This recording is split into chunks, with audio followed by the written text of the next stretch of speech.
Assalamualaikum warahmatullahi wabarakatuh. Bertemu lagi di channel Aryadin. Kali ini saya akan membagikan pembahasan kuis ke-20 PTKK Guru SD tahun 2021.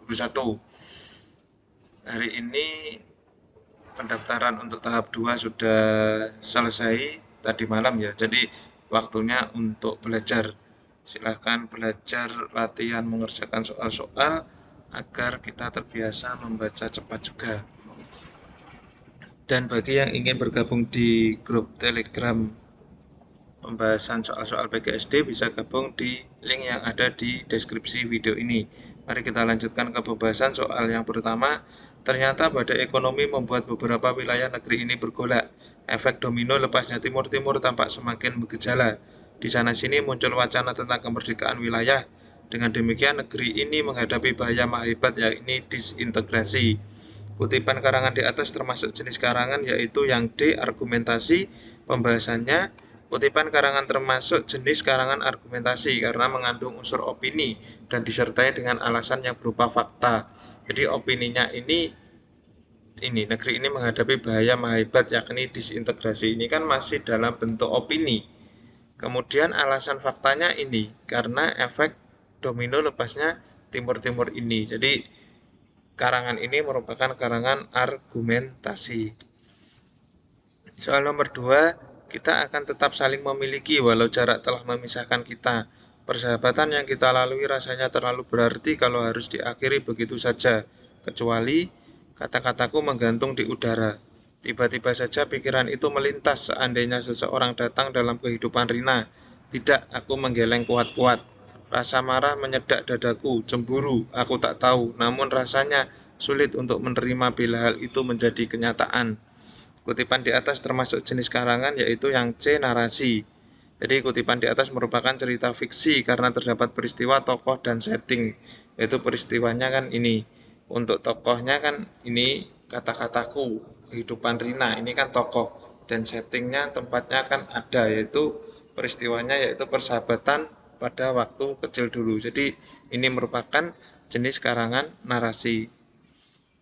Soal nomor 3, servis dalam bermain tenis lapangan dapat dilakukan dengan langkah-langkah berikut. Pertama, ambillah posisi di luar garis belakang dan agak ke tengah.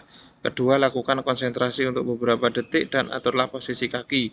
Ketiga, bungkukkan badan ke depan sedikit sambil melempar bola ke atas. Raket diayunkan ke belakang dan dengan cepat pukullah bola dengan kekuatan maksimal. Bola akan melayang dengan cepat. Paragraf di atas termasuk jenis teks yaitu teks eksposisi.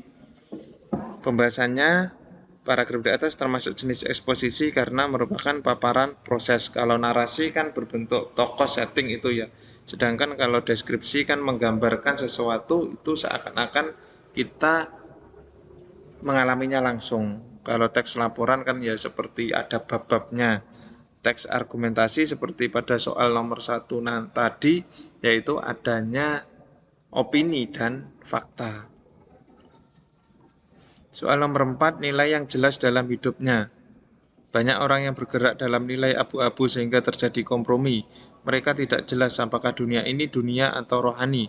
Pengotakannya sebenarnya begitu jelas. Nilai hidup-hidup ini sangat penting karena mereka akan menjadi penggerak dalam keberadaan kita. Kalau kita memegang nilai-nilai maka kita akan tahu arah hidup ini. Nilai itu akan menggerakkan sikap dan kita akan bergerak pada tujuan. Teks di atas termasuk jenis karangan yaitu eksposisi. Teks di atas memaparkan tentang nilai yang jelas dalam hidup ini. Dengan paparan itu kita menjadi tahu bahwa selama ini banyak orang yang bergerak dalam nilai abu-abu. Tidak jelas apakah perbuatannya dosa atau tidak. Teks yang seperti ini atau memberikan informasi kepada pembaca disebut paparan atau eksposisi. Jadi teks eksposisi itu adalah bentuk pemaparan, yaitu memberikan informasi kepada pembaca. Mungkin hampir sama dengan teks eksplanasi. Kalau eksplanasi itu didasarkan pada penelitian-penelitian ilmiah. Sedangkan kalau eksposisi itu memberikan informasi tapi dalam segi informasi yang umum. Soal nomor 5, sudah waktunya orang-orang yang bertempat tinggal di desa merupakan cara berpikir mereka. Setidaknya ada orang yang bisa merubah cara berpikir mereka tentang anak yang baru lulus dari SD harus menikah. Selain orang-orang bisa merubah mereka, setidaknya mereka juga berpikir sendiri bahwa anaknya harus tinggi mungkin untuk sekolah supaya bisa mencapai cita-cita yang ingin diraihnya. Dari cara berpikir mereka yang seperti itu, mereka akan sedikit mengurangi jumlah penduduk Indonesia yang semakin lama semakin bertambah. Teks di atas merupakan karangan yaitu yang B, argumentasi.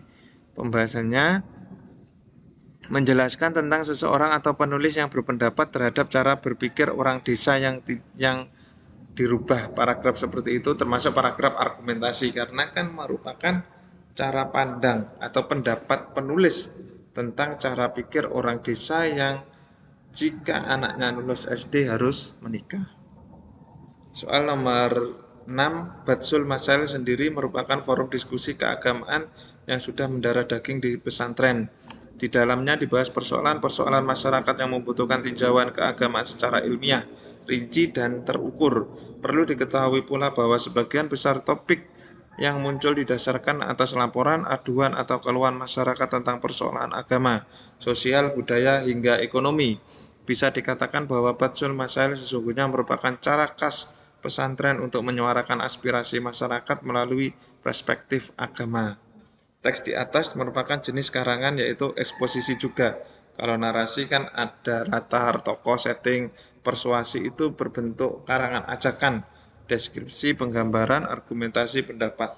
Sedangkan eksposisi adalah pemaparan suatu informasi. Nah ini memaparkan tentang forum keagamaan yang mendarah daging di pesantren. Dengan paparan itu kita jadi tahu bahwa forum tersebut membahas tentang persoalan yang membutuhkan tinjauan secara keagamaan, secara ilmiah, rinci, dan terukur. Teks seperti ini memberikan informasi kepada pembaca, disebut paparan atau teks eksposisi. Soal nomor 7 sampai hari ke-8, bantuan untuk para korban gempa Yogyakarta belum merata. Hal ini terlihat di beberapa wilayah Bantul dan Jetis. Misalnya di Desa Piyungan, sampai saat ini warga Desa Piyungan hanya makan singkong. Mereka mengambilnya dari beberapa kebun warga. Jika ada warga yang makan nasi, itu adalah sisa-sisa beras yang mereka kumpulkan di balik reruntuhan bangunan. Kondisi seperti ini menunjukkan bahwa bantuan pemerintah kurang merata. Paragraf di atas merupakan kalimat paragraf eksposisi yaitu jenis proses.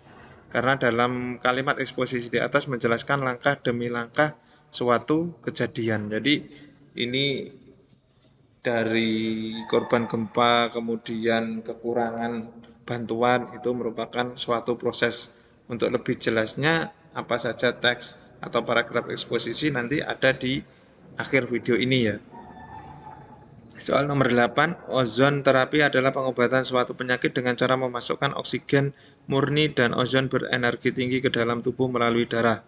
Ozon terapi merupakan terapi yang sangat bermanfaat bagi kesehatan, baik untuk menyembuhkan penyakit yang kita derita maupun sebagai pencegah penyakit. Paragraf di atas merupakan kalimat paragraf eksposisi yaitu jenis definisi. Karena kalimat eksposisi di atas merupakan suatu hal yang dapat dijelaskan uraiannya dengan kata-kata, yaitu definisi dari apa? Definisi dari ozon terapi ini adalah pengobatan suatu penyakit dengan cara memasukkan oksigen murni dan ozon berenergi tinggi ke dalam tubuh melalui darah. Jadi ini merupakan teks eksposisi jenis definisi. Soal nomor 9, coba Anda bayangkan bagaimana hidup seseorang yang tinggal di jalanan dan hidup di bawah jembatan, yang tinggal di tempat yang tidak layak dianggap tempat tinggal. Begitu pilu jika kita di posisi tersebut. Paragraf di atas merupakan kalimat paragraf eksposisi, yaitu ilustrasi. Karena kalimat eksposisi di atas merupakan kalimat yang menggambarkan sesuatu. Jadi merupakan bentuk pengilustrasian bagaimana jika kita berada di posisi tersebut. Soal nomor terakhir, pemerintah akan memberikan bantuan pembangunan rumah atau bangunan kepada korban gempa. Bantuan pembangunan rumah atau bangunan tersebut disesuaikan dengan tingkat kerusakannya. Warga yang rumahnya rusak ringan mendapat bantuan sekitar 10 juta. Warga yang rumahnya rusak sedang mendapat bantuan sekitar 200 juta. Warga yang rumahnya rusak berat mendapat bantuan sekitar 30 juta.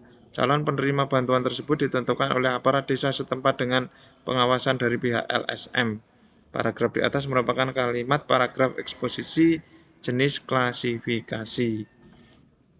karena kalimat di atas merupakan pengelompokan hal yang sejenis atau memiliki kesamaan tertentu ini. Jadi ini klasifikasi, mungkin yang rusak ringan 10 juta, rusak sedang 20 juta, rusak berat 30 juta, ini merupakan klasifikasi. Sesuai janji saya tadi, ini ada 8 jenis teks eksposisi ya. Yang pertama definisi. Adalah paragraf eksposisi yang memaparkan mengenai definisi atau pengertian suatu topik tertentu. Jadi seperti soal nomor 9 tadi ya.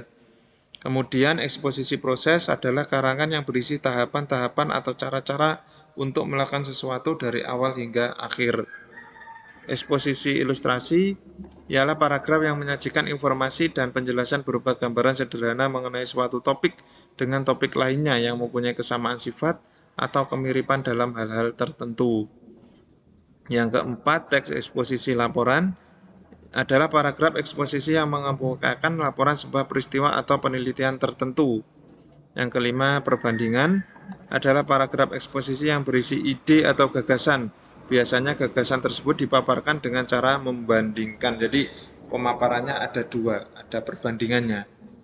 Yang keenam, pertentangan adalah paragraf eksposisi yang berisi mengenai hal bertentangan atau suatu hal dengan hal yang lainnya. Jadi ini seperti lawan katanya ya, atau lawan paragrafnya, ada pertentangan.